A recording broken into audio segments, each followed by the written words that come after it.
Hello, everyone. I'm Bogdan. I'm your guest for the podcast. I'm here with Claudiu. I believe that we are going to do a very interesting podcast. And thank you very much, Claudiu, for joining the podcast. And please introduce yourself. Thank you for the invitation. My name is Claudiu Abrudan. I'm the founder of Cadran Technologies. It's a small IT company from Cluj-Napoca that produces, custom software solutions and consultancy in the field of manufacturing, Industry 4.0, and energy optimization, but also other kind of solutions that help businesses to optimize their operations and processes. Very interesting. Can you please share with us what's the story behind your business? Yes, of course. So I'm at my basics, I'm a mechanical engineer. Studied also PhD in optimizing manufacturing systems. Worked also in the manufacturing, and 10 years ago there was a challenge of switching the industry and switching to the IT industry. And I took this challenge and started since then to find out and to understand more the things that can be improved in such businesses in the manufacturing field by using digitalization and digitization, let's say. And we started working mainly with the German market, where the masters of manufacturing and production, and learned a lot about their experiences, about their challenges, their problems, and then step by step gained their trust, and now collaborating with one of the biggest companies in Germany in producers of machines, where we help them either to optimize the experience of their clients by using these machines or to improve the user experience of the machine software.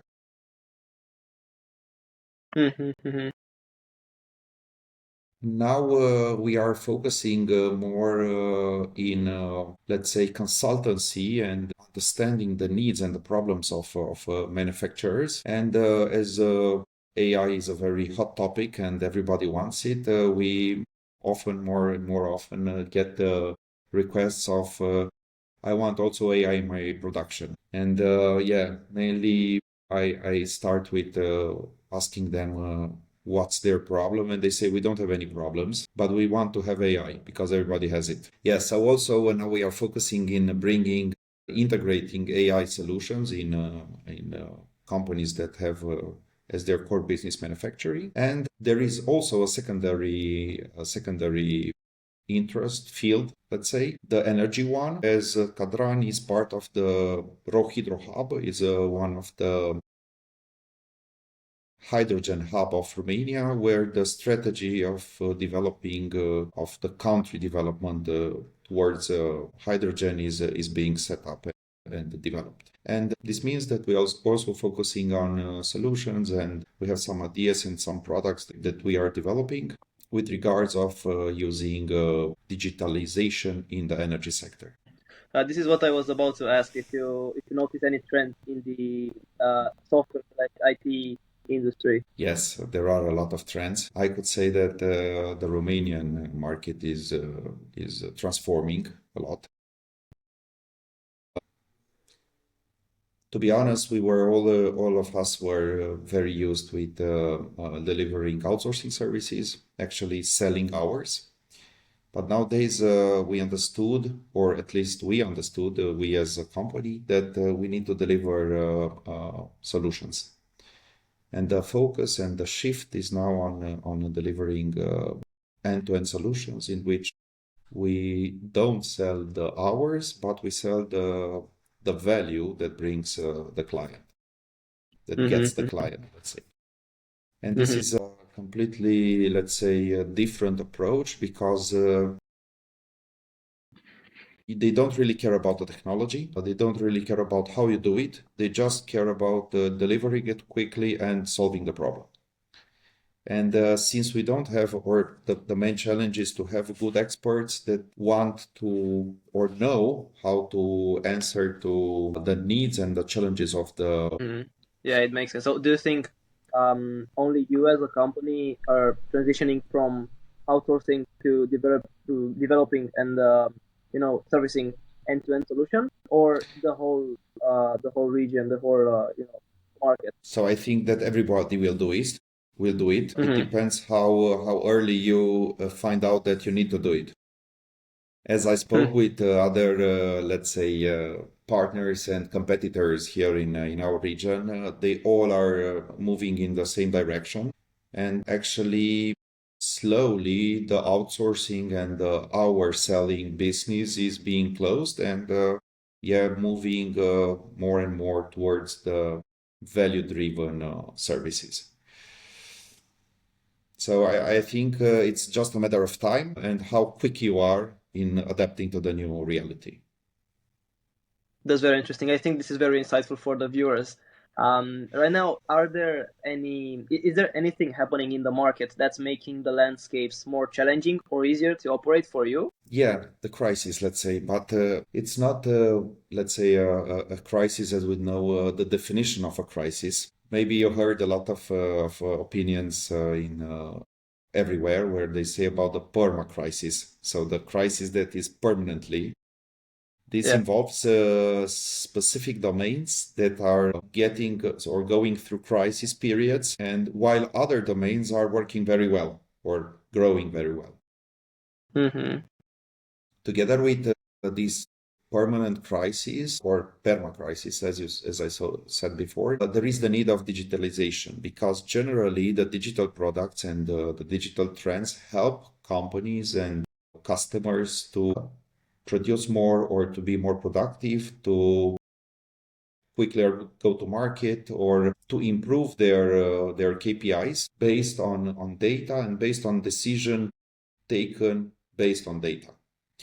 So I think it's a good opportunity, at least for the IT companies. People need them, and especially with this AI trend, where actually you get the, let's say, the price of IT solutions is lowering constantly because of the new tools and the new, let's say, low code, no code, and all these trends that are based on AI. We realize now that we get pretty complicated apps with less budget. And now all the shops or the hotels or the startups want to have their own app and now can afford Yep. it, let's say. Okay. Yeah, it makes sense. How does your current competitive landscape looks like? So it depends. There are many levels of competitors, let's say.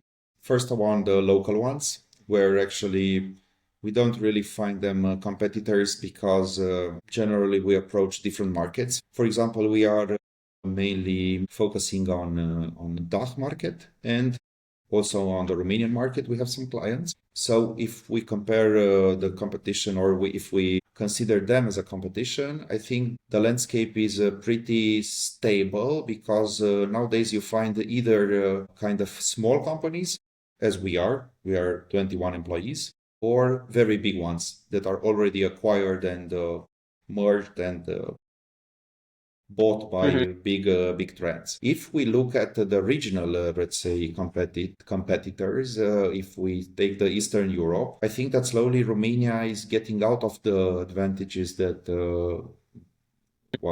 were delivered till now, the price competitiveness, let's say, because slowly we are getting more and more expensive, but it comes also with the added value.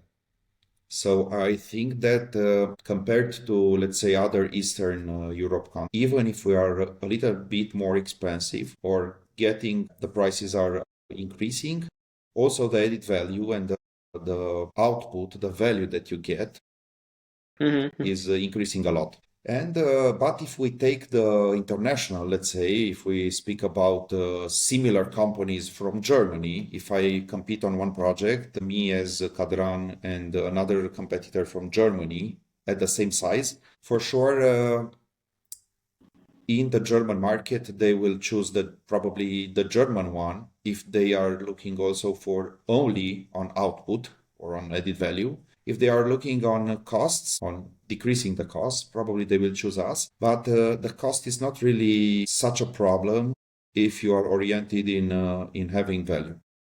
And at the end of Mm-hmm. the day, to get the value, the maximum value out of your investment. Okay. Yeah, it makes sense. Right now, let's talk about the marketing side. So we believe here at Echo Hive that marketing is very important because this is what we do in every business. So first of all, for you, how do people find about Cadran or yourself? I don't know. We need to ask them. You mean people, employees, No, people that you work with. So potential customers, buyers.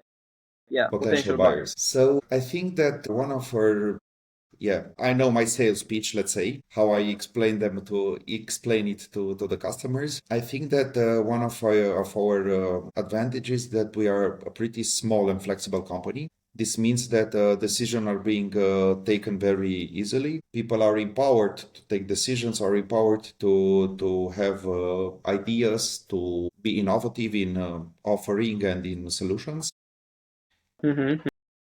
We are kind of pretty stable. So the fluctuation in our company is not that it's a little bit lower than a lot lower, let's say, than the standard in the industry. And we are focusing on value that we get to the client. So it's not just the backlog that we sell or the technology that we are delivering, but understanding the big purpose of each client. And I think Mm-hmm. this is a good recipe that at the end impresses and sells. And all the clients that started with us at the end, we grew with them and they are pretty pleased by the involvement of our colleagues. All right, that's interesting. But how do they find about yourself in the first place? Like, is it networking? Are you using any, I don't know, marketing channels, any ads, or I don't know, anything to be viable? Unfortunately, we didn't use any such channels. I think 100% of our clients came by recommendation. Oh, okay, okay. Since the IT services are pretty expensive, it's Mm-hmm. not easy to sell such services through, let's say, just advertising or Google Ads and so on. And Yeah. if we consider our competitors, if we analyze them, we see that they are very, very productive in being the first ones in all the results on Google and everywhere else. Mm-hmm. Mm-hmm. And as I said, if you sell expensive things like airplanes and yachts and so on, probably Yeah. you will tend not to really to search on internet, which is the best option, but to go to somebody that already has one and ask him, are you pleased with it and do you recommend it to me? The same, I think, is also in the IT industry. So actually, companies that we are working with are recommending us to other friends, collaborators, partners, and so on. And this is Mm-hmm. Mm-hmm. actually how we get our new clients. Okay, that's very interesting. Yeah, I love it how you put it, that you don't buy planes and yachts out of, Google. And I believe that's true because you don't see a random ad like with a plane and it's like, okay, let me just buy it like you do from a mug or Exactly. whatever. Yeah, that makes sense totally. Right now, what are you responsible for, and how are you currently spending your day? I'm responsible for everything. Let's say, Yeah, small companies are like one-man shows, or not one-man shows, but a lot of tasks. Since yeah. yeah, we need to be very, very focused on effectiveness, let's say, and not spending too much money on all kind of processes and indirect costs. I'm mainly focusing on new business, on business development, on client management, and everything that on invoicing, let's say, and price management. Yeah, this is my main focus. Okay. And there is a lot of things to do. There are a lot of things to do. There are a lot of opportunities, and yeah, this is my main focus.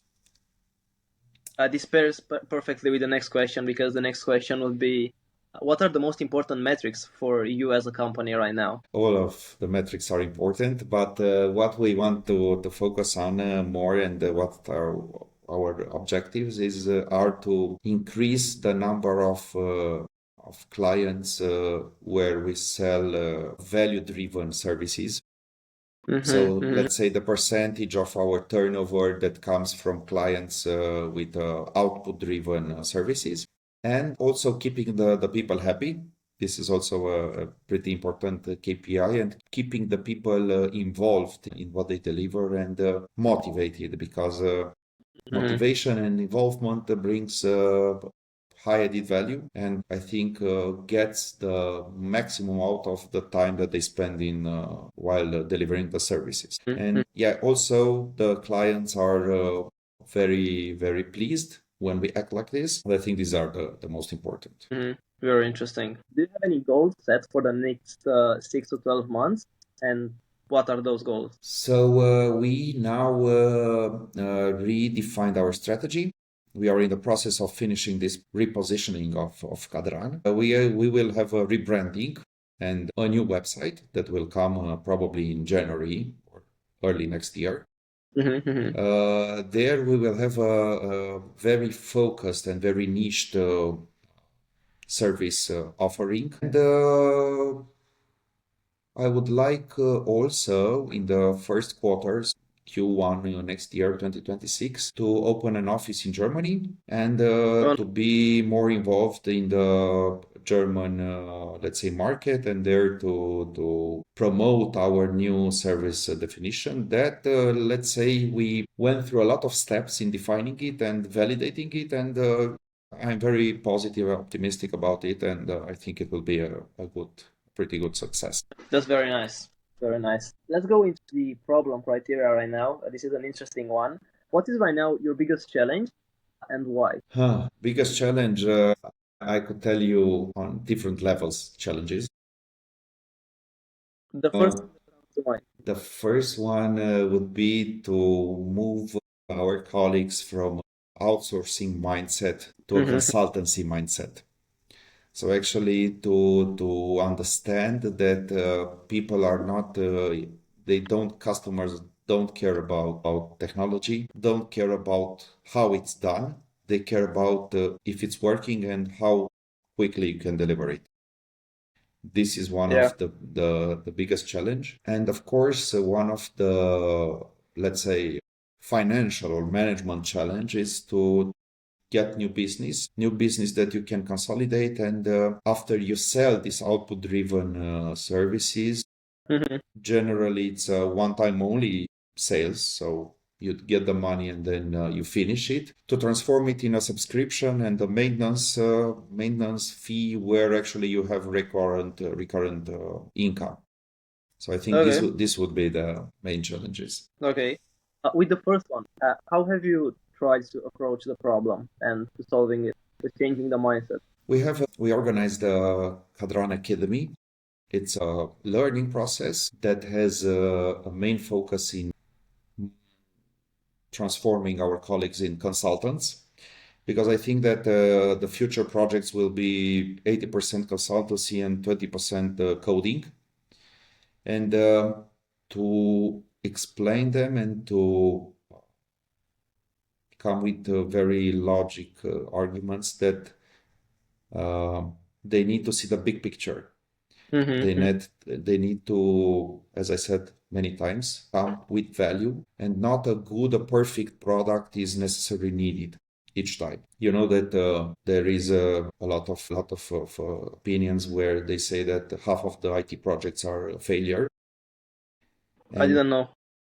Yeah, I got the percentages that say even more sometimes. But imagine if you invest a lot of money in the half that is a failure. At the end, you create a very perfect failure. But actually, why to invest so much money and time in a product that will not be sold and not be used? Instead of creating quickly a prototype, validating it, putting it in the market, and at the end, if it proves that is bringing value, then to make it better and better and improve it.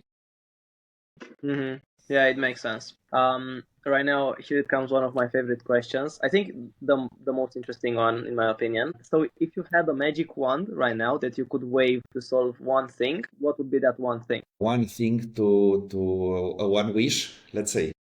Yeah, exactly. I would say to have some good experts in some domains that identifies and convinces the client that we have the needed expertise. So a subject matter expert that could come, and we are very open to this and searching permanently to very good experts in our niche that can help us identify the problems and, let's say, tell us what we would need to do in order to solve the client's problem. Because this, I think, this is the key of selling our services. But you know that such people are very, very complicated to find and Yeah. are probably involved in a lot of other projects. This would be, I think, a real added value. And on the other hand, yeah, to have a very big and so this would be an alternative, let's say, to the wish, to have a big Mm-hmm. and long-term project that can bring us, let's say, constant revenue in delivering exactly our services where we want to focus on. Mm-hmm. Mm-hmm. Hmm. These are all my questions. Right now, it's your chance to leave a message to the world and to the people that are watching the podcast right now. What I would like to say is that digitalization slowly will be a must. So it's a tool that is not optional anymore. AI is part of this, let's say, domain and of the digitalization domain. In order to be competitive, we need to let the digitalization solve our problems. I'm happy that it's becoming more and more accessible, and I really encourage everybody in focusing on the real added value that brings each supplier or each